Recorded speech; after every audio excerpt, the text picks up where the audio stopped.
বেছিভাগ কবিয়ে অসমীয়া কবিতাক মাজত অকৰ্তন্য কৰি নাই। এইটো নিৰাই দিবৰ সময় হ'ল। কাৰণ আমাৰ অসমত এতিয়া ৫,০০০ অসমীয়া কবি আছে, কিন্তু বছৰটোত আমি ৫খন ভাল কবিতা পুথি পাওঁনে নাপাওঁ মোৰ সন্দেহ।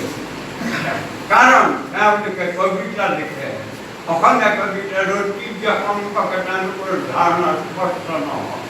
তেওঁলোকে খেয়ালি কল্পনা লৈ প্ৰেয়সীৰ মুখত পৰা দিনৰ দিনাকখিনি লৈ কবিতা। কবিতাত যদি সামাজিক অমূল্য নাথাকে, কবিতাত যদি জীৱনৰ প্ৰজ্ঞা নাথাকে, থাকিব যিকোনো সাহিত্যই আপুনি খেয়ালি কল্পনা হিচাপে গ্ৰহণ কৰিব নোৱাৰে। আগৰ দিন গ'ল। আমি এতিয়া বিদেশৰ কবিতাবোৰ পঢ়িলে পাওঁ, দেখা পাওঁ, অনুভৱ কৰোঁ যে এই কবিতাবিলাকৰ মাজত জীৱনৰ একোটা সুস্থিৰ আদৰ্শ মন্তব্য দাঙি দিছে কবিসকলে। আমি এলিয়টৰ কবিতা পঢ়িলে পাওঁ, এছ পাউণ্ডৰ কবিতা পঢ়িলে পাওঁ যে তেওঁলোকে জীৱন সম্পৰ্কে কিছু এটা ধাৰণা সেইটো স্পষ্ট ৰূপত তেওঁলোকে কবিতাৰ মাজত প্ৰতিফলিত। পাবলো নেৰুদাৰ কবিতাত আমি পাওঁ তেনেকুৱা কথা।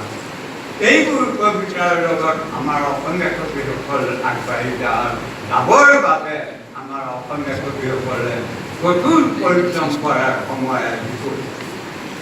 মই বেছি দীঘলীয়া নকৰোঁ, এটা কথাই কওঁ যে আমাৰ এতিয়া এনে এটা অৱস্থাত আমি উপস্থিত হৈছোঁ, মই ভাবিলে দুখ লাগে যে আৰু 10টা বছৰৰ ভিতৰত অসমীয়া কবিতা পঢ়া, অসমীয়া কবিতা লেখা মানুহ নাইকিয়া। কাৰণ এতিয়া দেখিবলৈ পাইছোঁ যে অসমীয়া ভাষা, সাহিত্য, সংস্কৃতি এই যায়। হয়তো আমি আৰু কেইদিনমান পিছত শুনিবলৈ পাওঁ অসমীয়া ভাষাটো অসমীয়া সমাজৰ মাজতে নিচিন্ন হৈ দুখ লগা কথা।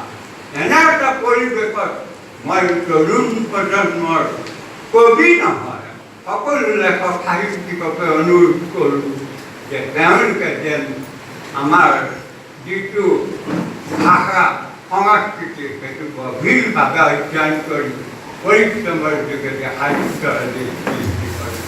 ভাল লাগে আজি আমি